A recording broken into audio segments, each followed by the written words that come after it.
When the next market crash hits, 99% of investors are going to make the exact same mistakes and lose their money. Your friends, your family, the experts on TV. Most of them are going to panic, but a handful of people will actually get richer. What's their secret? They don't follow the herd. They use one core strategy to turn the chaos of a market crash into a wealth-building opportunity you only see once or twice a decade.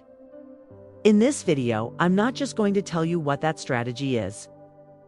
I'm going to show you why it's the only reliable way to play it when everyone else is losing their minds. Section 1. The problem, the inevitable crash, and the panic cycle. Let's be real, a market crash is terrifying. Doesn't matter how many times you hear they're normal. When you see your portfolio bleeding red day after day and the news is an endless cycle of economic doom, it feels like the world is ending. Your natural human instinct is to do something, anything to make the pain stop.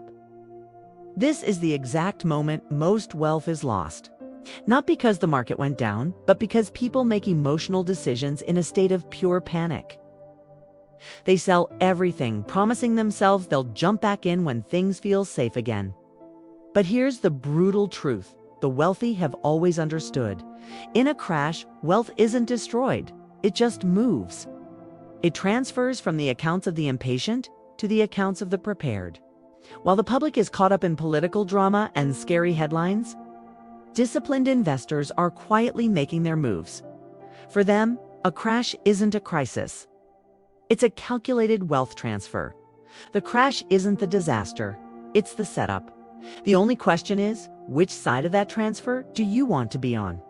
If you want to be on the winning side, you first have to unlearn the common wisdom that leads everyone else astray. Section 2. The failed solutions, why common wisdom is wrong in a crash. People usually run to one of three strategies.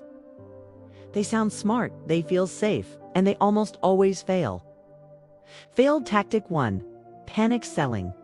First up, the most destructive mistake, panic selling. It feels like you're taking control, like you're cutting your losses. But what you're really doing is turning a temporary paper loss into a permanent real-world loss. Let's take an investor named Sarah. When the market crashed in March 2020, she watched her 401k get hammered. Scared, she sold everything, telling herself she'd get back in when things stabilized. But the market hit its bottom and then rebounded with shocking speed. By the time Sarah felt safe enough to buy back in, prices had already soared past where she sold. She didn't just lock in her losses. She missed the entire recovery. It can take people who panic sell years, even a decade, to recover what they lost, while those who simply stay invested are often made whole in a fraction of that time. The legendary investor Warren Buffett put it best. The stock market is a device for transferring money from the active to the patient. Panic selling is how you guarantee you end up on the wrong side of that transfer. Failed tactic 2. Timing the bottom leads to the second trap. Trying to time the market bottom. This is the ultimate investor fantasy. Selling at the peak and buying back in at the absolute lowest point. It sounds like a genius move, but it's practically impossible. The most sophisticated traders on Wall Street can't do it consistently. So what makes you think you can? The market doesn't send you an email when it hits rock bottom. In fact, the market's best days often happen right after its worst days. If you're waiting on the sidelines for a clear signal, you'll miss the most explosive part of the recovery. By the time the news is positive and everyone agrees the coast is clear, the biggest gains are already gone. Trying to time the bottom isn't a strategy, it's gambling. And in a crash, it's a surefire way to get left behind. Failed tactic 3. Hiding in safe assets. The third failed tactic is running to so-called safety. When stocks are tanking, investors often pull their money and pile into cash, gold, or other safe assets. Now, having an emergency cash reserve is smart, but hiding your entire portfolio in cash is a huge mistake.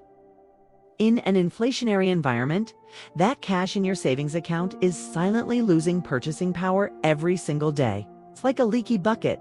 You don't see the loss at first, but over time, it drains your wealth. Other assets can be just as tricky. Gold might spike when fear is high, but it can crash just as fast when panic fades. And while high-quality bonds can be a good stabilizer, their effectiveness depends on the economic environment. For example, during most recessions, government bonds have provided a cushion. But in the high inflation environment of 2022, they fell right alongside stocks. These assets can help preserve capital, but they rarely build serious wealth. True wealth isn't just about avoiding loss. It's about positioning yourself for growth. Section 3. The one tactic that works, the poorly executed strategy. So if panic selling, market timing, and hiding in cash are all losing moves, what actually works? It's a strategy championed by the world's best investors, and it's not a secret. It's just that most people talk about it, but completely fail to execute it when it matters most. The strategy is true diversification and systematic investing. I know what you're thinking. Diversification. That's it. I already own a few different stocks, but owning 10 different tech companies isn't diversification. It's concentration. True diversification means spreading your investments across different non-correlated asset classes, like a mix of stocks, bonds, and real estate from different industries and geographic regions. The idea is that different assets react differently to economic shocks. When one part of your portfolio is down, another part might be stable or even up, which smooths out the ride and protects you from devastating losses. Research consistently shows that diversified portfolios have significantly lower volatility. But here's how you make it powerful. First, you balance your portfolio between growth stocks and stabilizers, like high-quality bonds. A classic example is the 60/40 stock-to-bond portfolio, which performed well during the 2008 financial crisis. However, that same mix struggled badly in 2022 when high inflation caused both stocks and bonds to fall together. The key takeaway isn't that 60/40 is a magic number, but that the principle of balancing assets that behave differently is what gives your portfolio resilience. Second, you have to completely reframe your mindset. A crash is not a disaster. It's a sale. It's a temporary discount on great assets. This is where the strategy becomes truly powerful. Instead of stopping your investments, you continue to invest systematically, a method known as dollar cost averaging (DCA).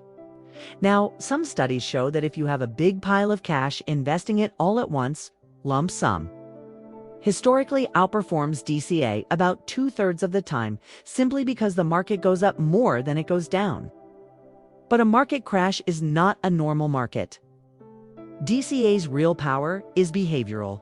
By investing a fixed amount of money at regular intervals, you automatically buy more shares when prices are low and fewer when they're high. It takes the emotion out of it and forces you to buy when things look scariest, which is precisely when the best opportunities appear. This is what Warren Buffett actually means when he says to be greedy when others are fearful. He's not telling you to gamble. He's telling you to stick to a disciplined plan of buying quality assets when they are on sale. History has shown time and time again that despite countless crashes, the market has always recovered and climbed to new highs. Section 4. The conclusion, empowerment, and call to action. So let's put it all together.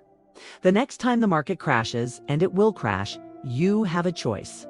You can join the 99% who give in to fear, make predictable mistakes, and transfer their wealth to someone else. Or you can be one of the prepared. You now know that panic selling just locks in your losses. Timing the market is a fool's errand, and hiding in cash makes you poorer over time. The single most reliable tactic to not just survive a crash, but to thrive through it, is combining disciplined diversification with systematic investing. It's about building a resilient portfolio and then using the crash as the buying opportunity it is. Fear is the enemy, and your plan is the shield. A market crash isn't a threat to your wealth. It is the single greatest wealth-building opportunity you will have as long as you are prepared. You now have the framework. You know the one tactic that works. This video helped you see market crashes in a new light? Do me a favor and hit that like button and subscribe for more content that cuts through the noise. And now I want to hear from you. Drop a comment below and tell me your biggest takeaway. What's one thing you'll do differently in the next downturn? I read every single comment. I'll see you in the next video.